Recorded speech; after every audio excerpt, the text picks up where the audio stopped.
Welcome to another episode of Ring Walk Boxing Podcast. I am Bean, and like always, if you come into the chat room, please hit the thumbs up, please. Tonight is a Thursday night, and I want to kick a little something off so we can talk a little boxing talk for a little bit.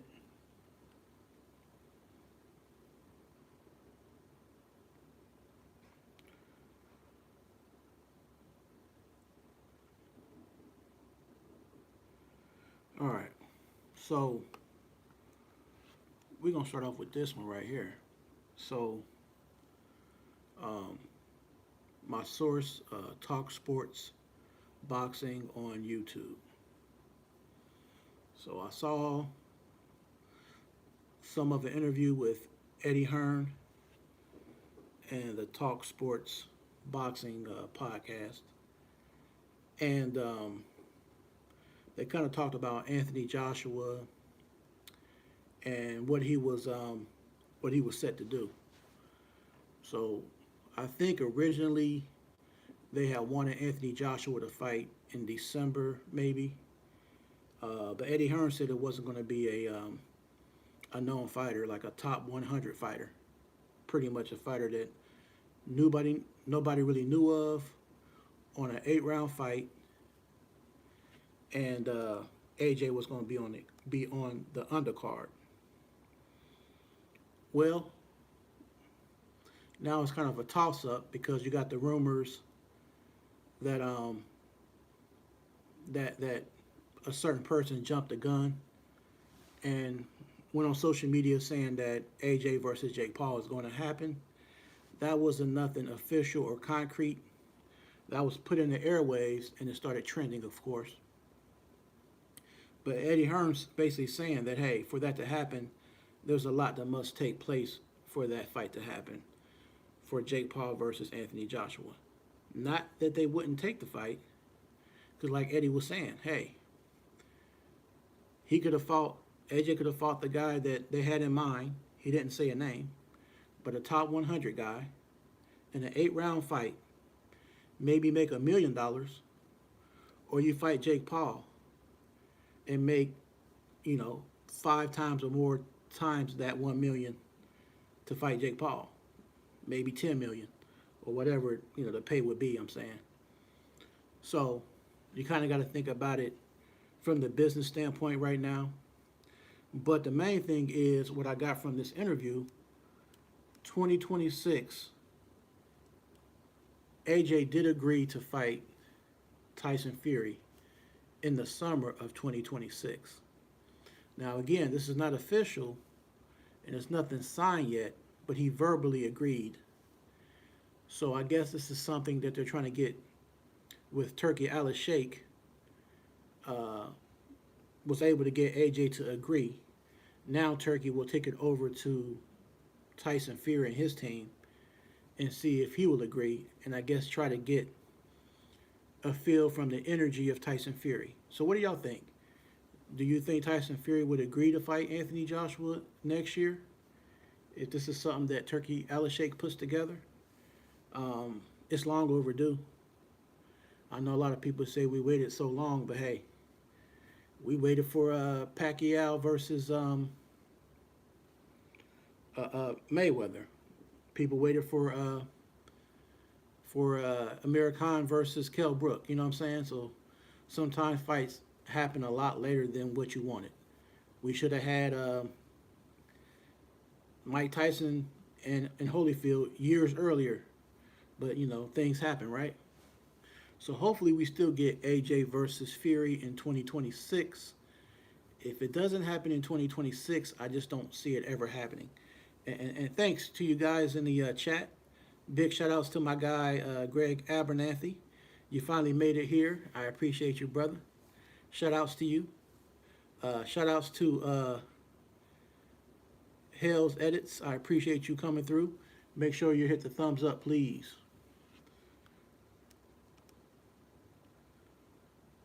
Um, Now, a fighter that I like personally.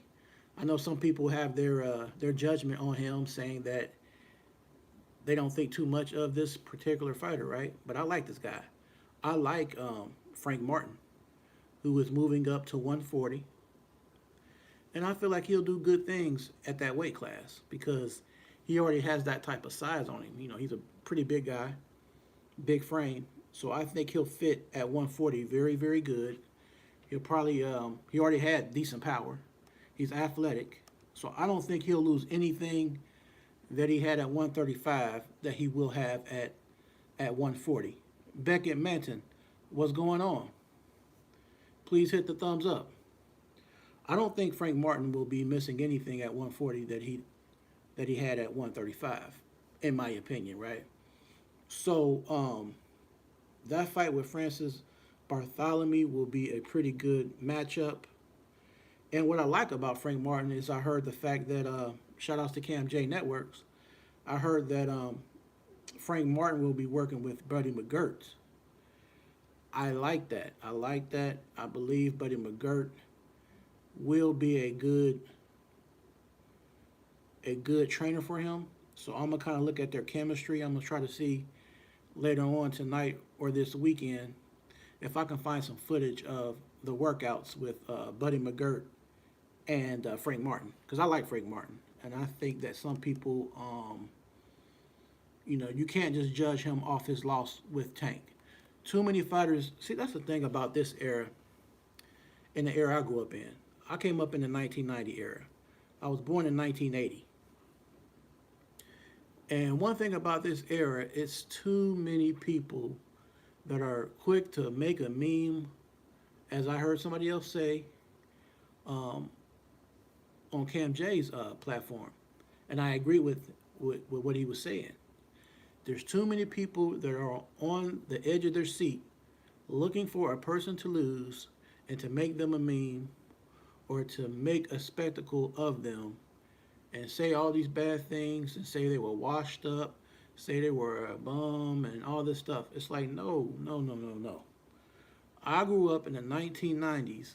I grew up at a time where we were used to seeing the best fight the best. We were used to seeing, even if you didn't fight a champion with another champion, you still see a lot of tough fighters, man. You seen the Ray Mercers back then. You seen Razor Ruddocks back in that time. You saw hard hitters like Cooper and versus Holyfield versus Dwight Cowie, R.I.P. to Cowie, Dwight Cowie. You've seen so many tough fighters and people going up the ladder of divisions and they just fighting. Holyfield versus Bo, Mike Tyson versus Razor Ruddock, a tough fight. And somebody has to lose, somebody has to win, and someone has to lose. So back then, it was accepted, it was understood that the top fighters are going to have some losses. Even a fighter that we looked at that was remarkable, Sugar Ray Leonard, still had 2 losses to his record. You know what I'm saying? So losses happen, man. We got to get over that in this era and realize that what has, will be, and would be has already been. You know what I'm saying? There's nothing new under the sun when it comes to the sport of boxing. If you look at some of these old school fighters, Sugar Ray Robinson, Jack Johnson, all the people that we look up to and we say are different greats. Ezra Charles here from Cincinnati, my hometown. Ezra Charles, they all had losses, man. But that don't mean that these are not dynamic, elite fighters or top of the crop fighters. You know what I'm saying? So I think in this day and time, I'm just saying in general, people are so fickle and they are willing to throw you up under the bus if you have a loss. Look at the way they're doing Errol Spence. I'm an Errol Spence fan. Yes, he did lose. And yes, he lost bad. However, he lost against Bud Crawford. The same Bud Crawford who was able to stop Sean Porter. And Sean Porter fought a lot of top guys. Sean Porter had a good chin. I don't even think. I think the only person who maybe dropped Sean Porter before Bud was Adrian Broner. When Spence fought him, I don't know if they counted that as a knockdown. But saying that to say, Sean Porter has a good chin. He's a hey Ray, what's up, brother? Ray Trilogy. Shout outs to my dude. Shout outs to my guy from Boston. Um, so Sean Porter, you know what I'm saying, he had the type of grit and that pedigree, and you saw how Bud did him. Bud dropped him 2 or 3 times. Then Bud, we saw him be very calculated and able to break down all the things and negate all the things that Canelo brought to the fight. He was able to negate all that, take away his best attributes, and pretty much shut him down. So it's just like, man, you can't look at Errol Spence like he was once here and then just look down at him like he's way down here now. It's like Errol Spence is still a top guy. You know what I'm saying? He just lost against a guy who had more intangibles, more skills, more tools in the toolbox. You know what I'm saying? And he used that to the better of his ability. You know, Bud Crawford is who he is. You know, but Bud Crawford grew on me. I wasn't a Bud fan like that. I'm still an EJ fan. I'm still a Earl Spence Jr. fan. So don't get that twisted. But Bud kind of grew on me. And there's a couple of fighters out here that grow on me. Andy Ruiz, he grew on me. He's just not very consistent though. Andy Ruiz, you can't be fighting once every year and a half, once every 2 to 3 years. Come on, you got to be active, man, because that's a dangerous dude if he's being consistent. But just fighting, you know, in maybe say for instance, you fight in 2022, you don't fight again till mid 2023, and then you fight again in 2025 or something like that. You can't be having that type of long gaps in between fight after fight, man. You got to stay consistent in the game of boxing, man. If you want to keep those tools sharp and those tools from getting dull, you need to stay active. That's just the bottom line, man. So Ray, man, what you think about Frank Martin linking up with Buddy McGirt as his trainer? Greg Abernathy, what do you think about Frank Martin and the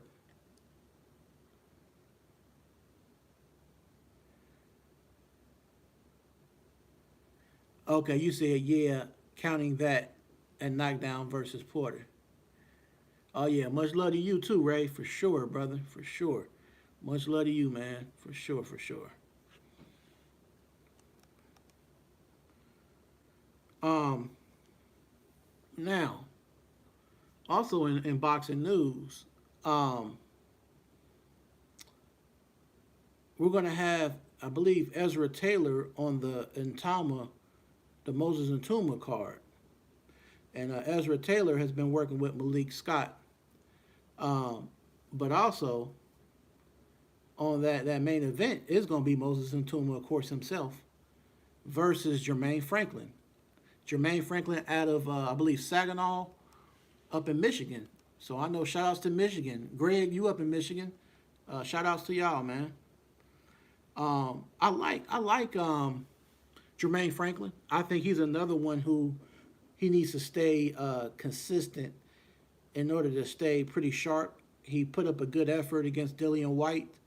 Arguably, some people felt he might have nicked the win or edged the win versus Dillian White. Um, he was beat by AJ, but to me, AJ wasn't. He didn't look like his. That wasn't the best performance of Anthony Joshua against Jermaine Franklin. But Jermaine Franklin is definitely cagey. He's slippery. He has pretty fast hands. He's style to an extent. He has a good chin. I don't believe Jermaine Franklin's ever been stopped. So he'll definitely give Moses Ntuma some rounds. He'll definitely give Ntuma some rounds. So I want to know just what y'all prediction is. Moses Ntuma versus Jermaine Franklin. Greg Abernathy, you said a great move for Frank. I would have to agree. Ray, you said whatever helps. Oh, for sure, for sure, for sure. And absolutely, Ray, that is a good fight, brother. Okay, you said he's from your hometown, so you're from Saginaw. Okay, yeah, Jermaine Franklin, man, he's a tough guy, man. I love Jermaine, but Moses is different, beast. I hate to say it. Well, I mean, Moses Tuma is a different beast, man, but I don't think it's going to be an easy walk in the park, in my opinion. But I didn't think he was going to do Dillian White like he did him either. But Dillian White, to be fair, had been knocked out by like Povetkin, Anthony Joshua, Tyson Fury. He had a war with Joseph Parker. So Dillian White had a lot of wear and tear, whereas Jermaine Franklin, he hasn't been in too many wars to where he's not as war torn as Dillian White was. Moses will win, but I agree. He will give the young man some rounds. For sure, family, for sure. You're right. Not easy at all. It's going to be real interesting. Yes, sir. Yes, sir, for sure. For sure, man. Um, well, I mean, let's talk a little bit about your boy. We hoping that he doesn't pull a Tio, but Tio Lopez, man, will we actually see Tio against Shakur Stevenson? Because I do believe Shakur is about it. You know what I'm saying? In the words of Master P, I think Shakur Stevenson he's gonna be willing to fight whoever, and to come to 140 and try to make a statement, man. But if Teofimo Lopez is all the way locked in, because he's just always so inconsistent when he fights. He'll look good. Then in the next fight, you're wondering, is this the same guy you saw before? If we can get the best version of Teofimo Lopez, he could give Shakur Stevenson some problems, man. Some people think Shakur will win that fairly easily. I don't think if he fights a game Teofimo Lopez, it ain't gonna be no walk in the park, in my opinion. But I mean, my opinion, as I often say, is not law. But I would like to know what your opinion is and predictions are if we see, in fact, Teofimo Lopez versus Shakur Stevenson. The takeover. The takeover, Teofimo Lopez.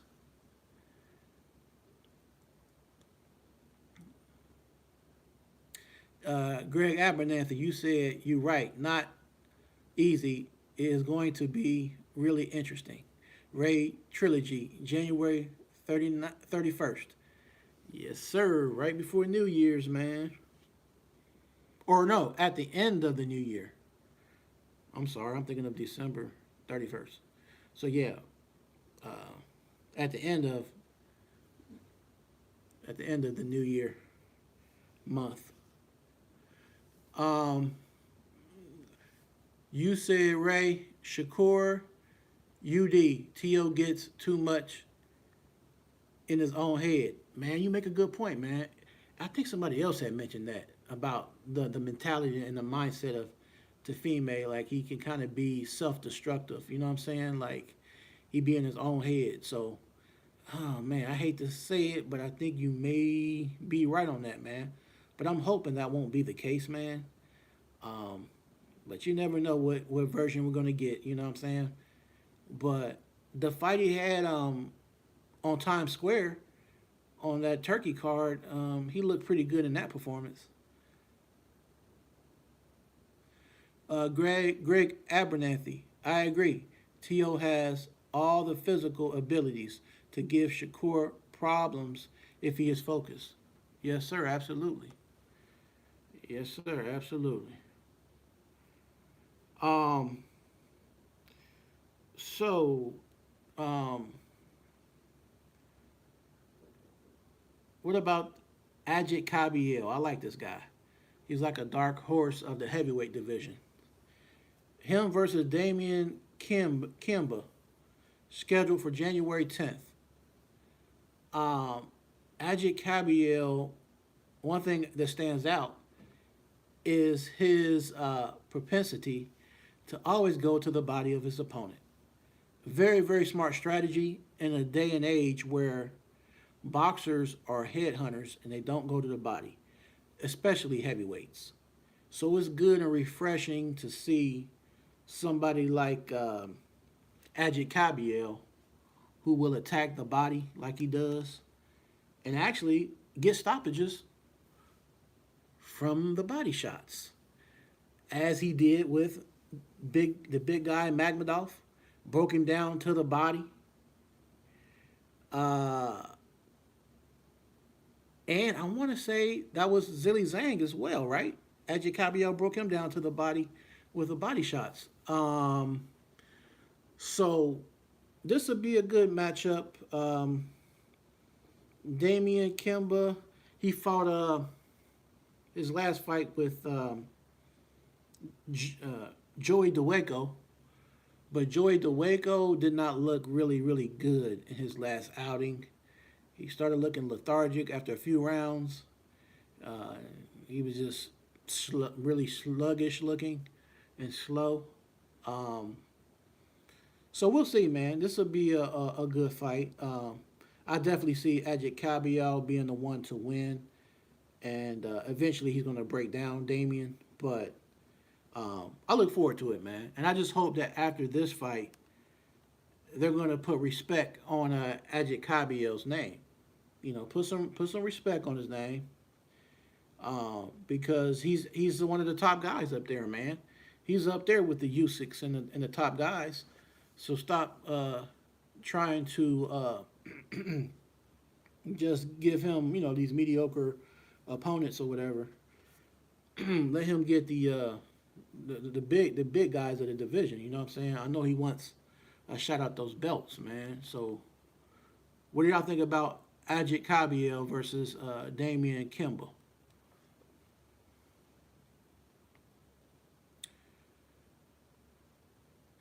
Ray, you said Tio is up and down like a roller coaster. Laugh out loud. Absolutely, fam. That's him all day, man. He's up and down all the time, man. Like weather in Ohio, man. It was like 25 degrees, and then today like 57 degrees. You know what I'm saying? That's Tio. You know what I'm saying? Hot and cold. Um, Greg Abernathy, you said he is a problem. Ajit impressed me versus Zhang. Yeah, man. So I'm looking forward to seeing his next fight. I think he's going to dispatch of that guy, um, pretty systematically and in a calculated fashion. And I hope he gets to the top guys. Like if Usyk is still around, hopefully he gets that Usyk shot. You know what I'm saying? Or Fabio Worley. You know what I'm saying? He's up there after that big win off of Joseph Parker, man. So we're gonna see how this all unravels. Ray Trilogy, you said I like Ajit. Will stop him. Absolutely, fam. Absolutely. I feel the same way. And not only stop him, I think he's gonna stop him with his infamous body shot. That guy got some mean body shots, man. Shout outs to Ajit Cabiel, man. Shout outs to that guy. Um, all right, so all this crazy mess, man. Let's talk about it for a second. Let's talk about DuckTales, like that old cartoon, man. DuckTales. So what's going on, man? What's going on with Virgil Ortiz, man? How you gonna call Boots Ennis into the ring? Boots done traveled all the way down there to be at the actual fight down in Texas, and you give a great performance. I mean, just like he gave a great performance versus Lima in his first round stoppage. You stop Erickson Lubin in 2 rounds. So, as some other people were saying, the carpet is laid out for Virgil Ortiz versus Boots Ennis. It has all the makings of a good fight, good style matchup, and perfect timing right now. You both had your last performances where you stopped your guys within 2 rounds. Why not now? But see, the thing I didn't like was the energy was already kind of funny when I saw Virgil Ortiz Sr.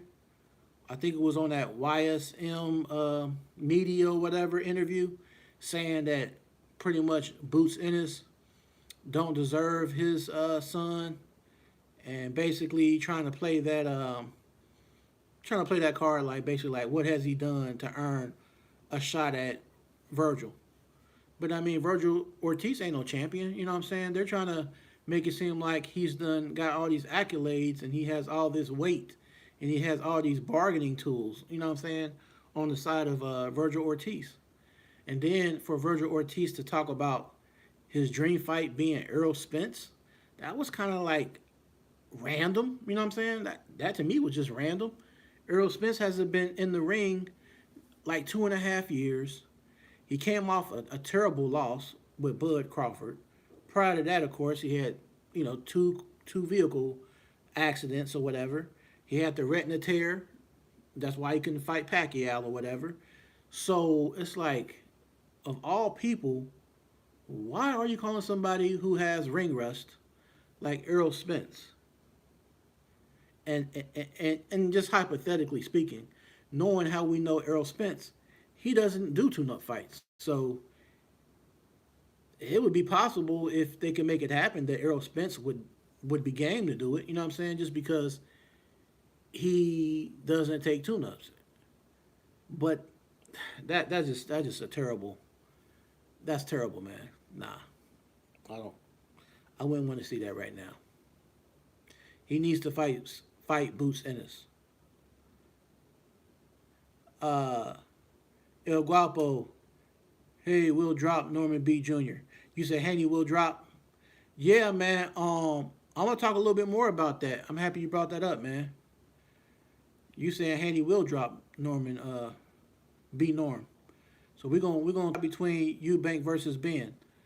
I got Eubanks. In the last fight, he had to struggle so hard to make weight.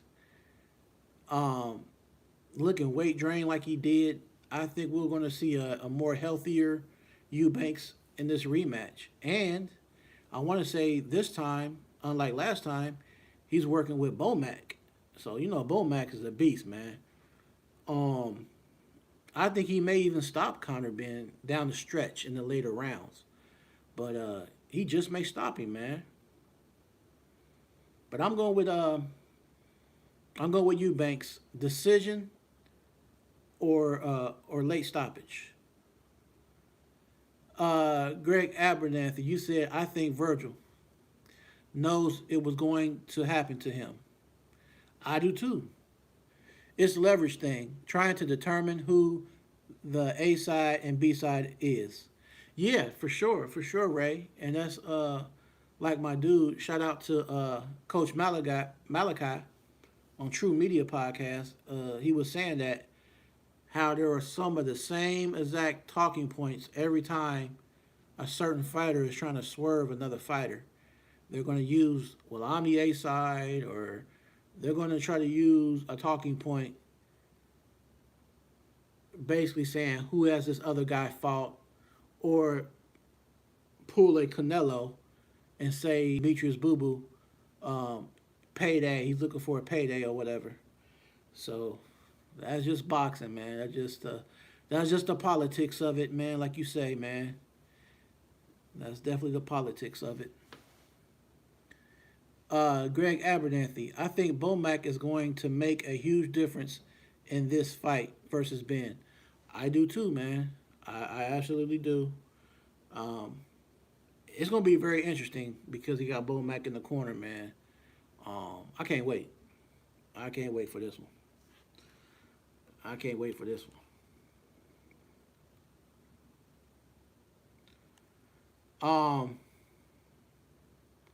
So Guapo, since you brought up Haney dropping B Norm, let's talk about B Norm Jr. versus Devin the Dream Haney. What's y'all predictions? And I know you said that Haney will drop him. So how do you think it's going to end, though? Because to me, it's possible they may both drop each other. You know, Norman may drop Devin as well. Now, what Devin did show, um, despite the cheating allegations with Ryan Garcia, um, Haney did show a lot of grit and heart that he may get dropped, but he can get off that canvas. So I can see him being dropped once or twice, but he will still finish the fight on his feet, most likely. But then again, B Norm has different power. You know what I'm saying? His power is probably more. It's probably more massive and more dangerous than Ryan Garcia.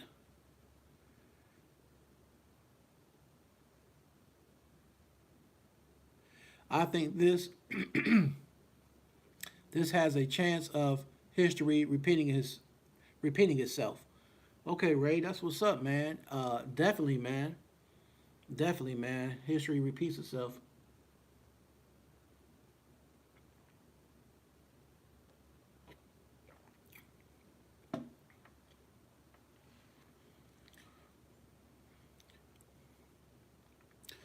Hey, the Punis brothers, what's going on? Thanks for coming through. Please hit the thumbs up. Please hit that thumbs up for me, please. Greg Abernathy, you said I am on the fence with this one. I love Norman and I hope he wins, but my gut is telling Haney. Ray Trilogy, you said Haney UD. I think he can do the same thing he did to Ramirez. And somebody else brought that up, man. That pretty much Haney, the way he beat Ramirez, although it wasn't the most necessarily a fight to where people are going to be like, you know, um, some people don't like, how can I say it? Me and you and a few people that really, really are purists, I love all styles of boxing. So whether you're a fighter who's on your back foot, you're real slick, you got head movement, you might win on a decision or whatever, I'm cool with that personally. I think the only problem is if you overcompensate your offense and your defense is so much of you moving around that your output of punches is at an all-time low. That you're not like, if you have a balance, I like it. Muhammad Ali, a balance. Sugar Ray Robinson, a balance. Sugar Ray Leonard, a balance. I think sometimes some of the fighters that are known as technical and defensive fighters now, they're so defensive that they almost um, they're so defensive to where on the offensive side of things they are very lackluster, if that makes sense. It's like they're not doing enough on the offensive end, or they do just enough to scathe a points decision.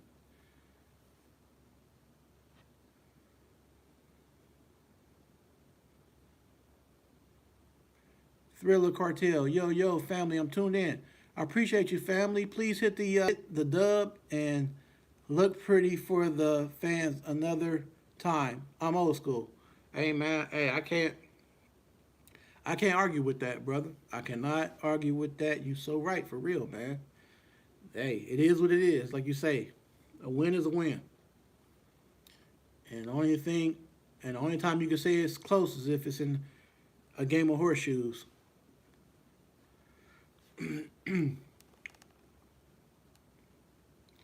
uh, Now, what do y'all think about Abbas Baru versus Xander Zayas? Um, Speaking of body shots with Ajit Cabiel, Xander Zayas works the body in a mean way. Um, Abbas Baru is no pushover, but to me, I think Xander Zayas just has a little bit more to where he would win he would win the fight, in my opinion. But I think it'll be a good fight, and I think Abbas Baru, he will make a good account of himself. Um, Another good fight, uh, Stephen Fulton versus Oshaki Foster.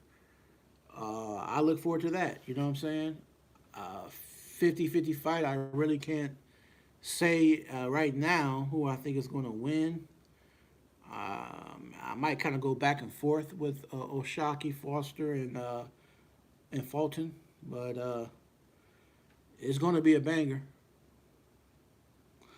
Um, Now a potential fight with Daniel Dubois versus Frank Sanchez. Has anybody heard the latest? Ray, have you heard anything lately on Frank Sanchez or Greg? Has Frank Sanchez healed up? Has his knee injury or whatever injury? I wonder if he's fully healed because Frank Sanchez, he's a Cuban Flash for a reason, and I feel like if he has a leg issue, that's going to definitely be a huge factor if he fights Dubois. And to me, if he can't be all the way healthy, he doesn't need to fight Dubois or any power puncher with that type of power. Um, that's just a dangerous fight if you're not fully healthy. And if Frank Sanchez's leg is not all the way right, I don't want to see him fight against Daniel Dubois. In my personal opinion, uh, Greg Abernathy going to purse bid with the Dubois fight. Yeah, I think I did hear that. I have to do some more follow up on that and try to follow the developing situation as it unravels. Shout out to you, Cuzzo. I appreciate you. Greetings to you as well. Much love. And just for people to know who may or may not, I go live every Sunday, 6 p.m. Eastern Standard Time, USA. However, I'm starting to do these pop ups throughout the weekday. I'm going to try to do one or two lives throughout the weekday as well. And I appreciate all you here at Ringwalk Boxing Podcast for sure. Um, all right, so another fight that are in talks, not by the most credible source, so I will try to do more investigation on this one. But it's being rumored, I'll say that much. It's being rumored that Jaime Munguia versus Christian and Billy were in talks. But I would definitely be doing more research on that, and I'll touch back on that maybe on my next show, which will be Sunday. Um, and also, there's rumors of Jermell Charlo versus Caleb Plant for 2026 super middleweight division. That's a fight that needs to happen, y'all, because that's kind of personal. Remember when Caleb Plant had slapped Charlo?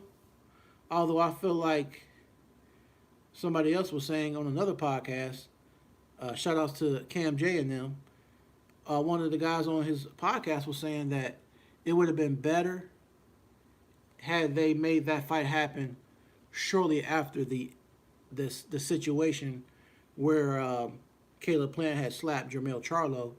That would have made a perfect setup for that fight to happen. But I still want to see it. You know what I mean?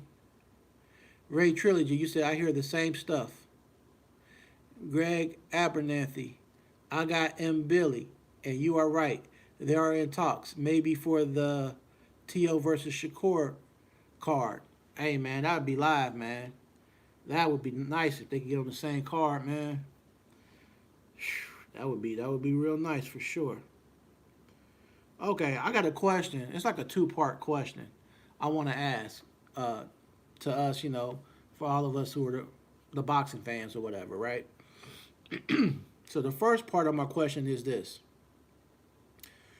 do we rather the fight with Benavidez versus Anthony Yarde and that lit card with Sam Noakes and Abdullah Mason and Haney versus B. Norm Jr.? Would we rather that fight happen as it's going to happen in Riyadh? Or the second question is, would we rather the fight not happen at all? Because I know a lot of people, just something that I hear people say is they have a lot of American fighters fighting over in Riyadh on this card. But sometimes, hey, it is what it is. Hey, if Turki Al-Sheikh can make it happen, you kind of got to fault the promoters that are American based and that are, maybe in UK for not connecting. Where you got, for instance, your golden boy Oscar De La Hoya, and then you got that situation even right now with Oscar De La Hoya, Virgil Ortiz, and then you got Eddie Hearn and Matchroom and Boots. Whereas somebody like Turki Al-Sheikh, he may step in and say, well, look, I'm going to take Boots over here. I'm going to give him an offer of a lucrative offer. If he will agree to it, I'll go back over here with Virgil Ortiz. I'll give him his offer. If he says yes, then these two guys will fight. It's almost like Turki Al-Sheikh is doing the work that the promoters themselves could have been doing all along.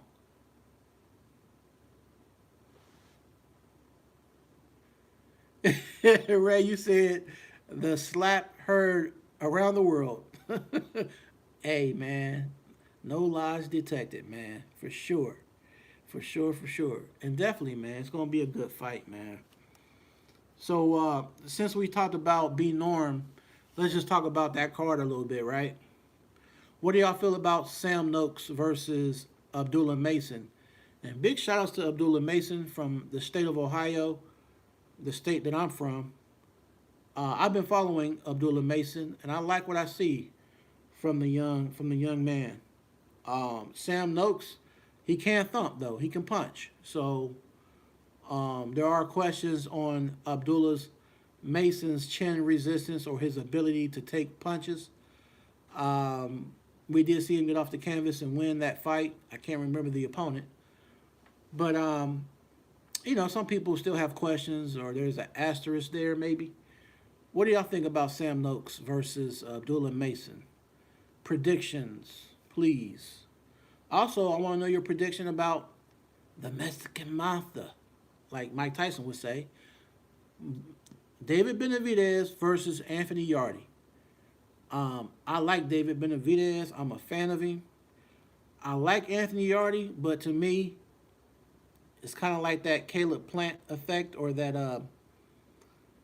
Teofimo Lopez. It's like he looks good certain times. It's like he's hot and cold. You know what I mean? Like a roller coaster.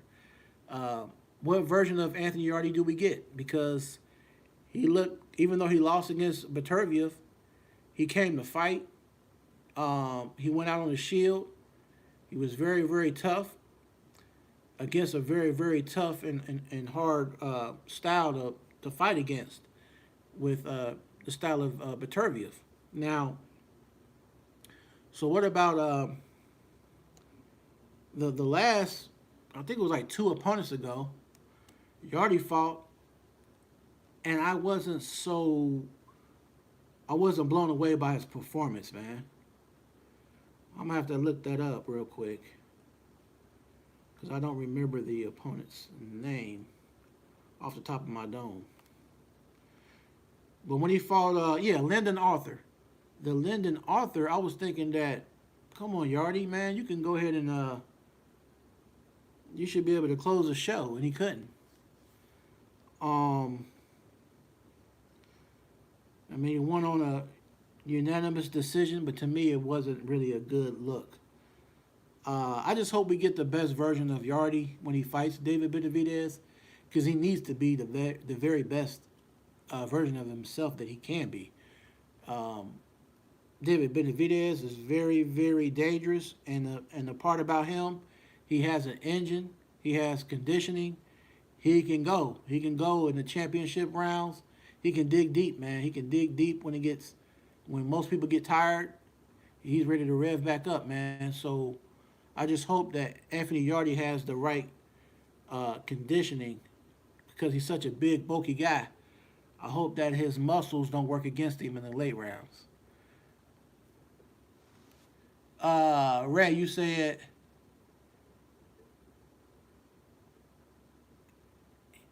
them kids to get that bag. They are getting compensated well for fighting over there. For sure, bro. Ray, you said it's a tough fight, but Mason got this. I feel like that too, man. I feel like he's got it, and he has the right mentality too, man. You know what I'm saying? I like his attitude. Um, Ray Trilogy, you said David stops Anthony late, like 10th. I'm thinking too, man. The championship rounds, he's gonna unfortunately take him in the deep waters, man. He's gonna take Anthony Yardy in the deep waters, man. And it's gonna be a wrap. Greg Abernathy, you said I got David by decision, but Yardy is a live dog in this one. For sure, man. He got power too, and he can take a punch. Yardy can take a punch, and he got power. Um,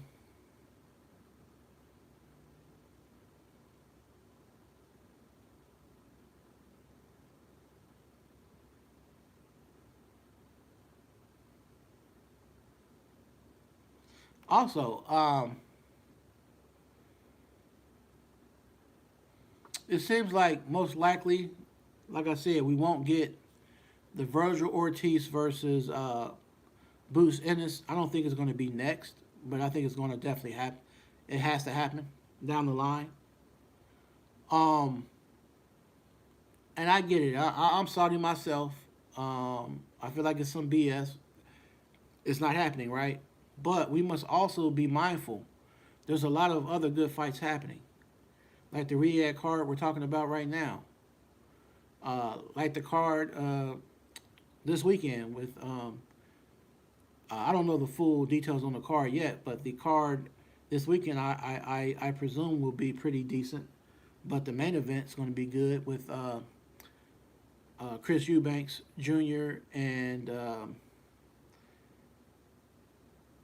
Eubank and Conor Ben. So we still have good fights happening. It's just that I think sometimes we let a handful of fights that we really want to see, they don't happen, and I think we let that overshadow the fights that are actually going to take place. So let's not let a few fights that don't happen when we want them to happen ruin it for all the fights that are going to happen.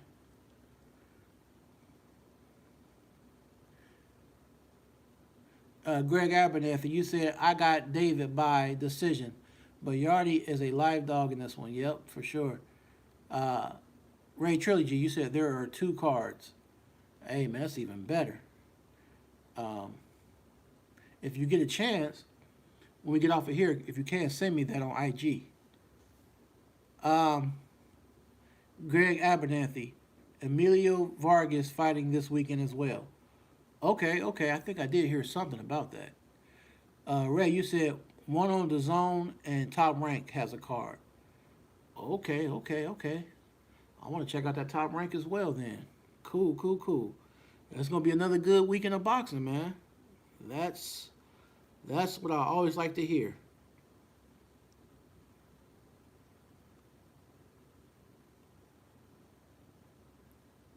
What did you think, Ray, about that last performance of Ezra Taylor? Uh, I feel like the fight was okay, but I don't know. I guess I expected to see more from him. But what do you feel about Ezra Taylor? Because I try to back him, and I don't want to be I don't want to judge him, because he's only had 13 fights. uh, 13, 14 fights. So I guess we'll see how he develops. You know, he's in the light heavyweight division, though. He's in a division that there's some beast up there. You know what I'm saying? There's some beast up there, but I'm pretty sure by him being a beginner, he'll never fight a Beterbiev because by that time, Beterbiev will be retired. Bivol, don't know how much longer he'll be here in the light heavyweight division before he retires. Uh, Anthony Yardy out here. Of course, David Benavidez will be around. So Ezra Taylor definitely has time. Um, I want to say his next fight is going to be on the undercard, like I said, with Moses Atuma. He's going to fight Willie Hutchinson, who is 19-2-0. And that'll be January the 24th. Willie Hutchinson versus Ezra Taylor. Ray Trilogy. You said he can be a star. Rafael Espinosa versus Arnold Delgado versus Gabriel Valenzuela. Richard Torres Jr. Oh, yeah, Richard Torres. Yeah, he's the one that was supposed to have called out Moses Atuma. I've seen some of his highlights. Definitely has power and size versus Thomas. I can't pronounce his name. Cel Camiliano. Vargas versus Jonathan Montreal. Okay, man. So we're gonna definitely have a lit Saturday of boxing. So I look forward to that. Like I said, I'm gonna definitely do my normal live on Sunday. I'm not for sure, but I may do a live on Saturday. If I do, it's gonna have to be in between the fight cards with the DAZN, because I think if DAZN is having that fight in UK, they're like 5 hours ahead of us over here in America, or at least my part of America. So if I catch that DAZN card, maybe I can go live after that card, and then, you know, go into the top ranked card at nighttime. All right, y'all. Well, I've been on here about an hour, so I'm gonna get ready to close it. I appreciate everybody here once again. For those who may catch this live later, make sure you hit the thumbs up button if you catch this on the replay. If you know some other boxing friends or boxing fans or whatever, please send them my link. Let them know about Ring Walk Boxing Podcast. Really, really growing. You know, and I couldn't do it without all of y'all showing your support. Like I said, special shout outs to Ray Trilogy, who I network with sometimes. And also, shout outs to my cousin, Didi. Much love. I appreciate you. Have a good night. Greg Abernathy, you said great platform. We'll be here with more often. Respect. Hey, respect to you too, man. I really appreciate you following through, man. And what I'll do is I had a couple of interviews with some people. So if you didn't get a chance, y'all, hear me out real quick. If you go back in my videos, especially on the live videos, I have interviewed with Cincinnati legend from here in Cincinnati, where I'm from, Nate Tubbs.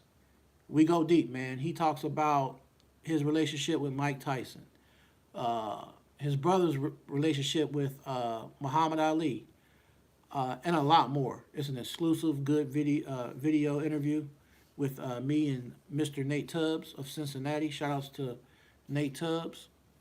Also, I have an interview with an up-and-coming boxer out of Detroit, Michigan, Ferris Dixon. Up your way, Greg Abernathy. So if you don't know about Ferris Dixon, follow him on social media. Also, he has a few fights on YouTube. Ferris Dixon, he has one loss, and he's doing his thing. He's only like age 22.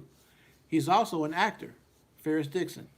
So shout outs to Ferris Dixon for sure out of Detroit, Michigan. Also, I have an interview with legendary referee Joe Cortez. So big ups and much respects to Mr. Joe Cortez. Check out that interview that I have with him. I could also send you the links because I know you said you would be at work.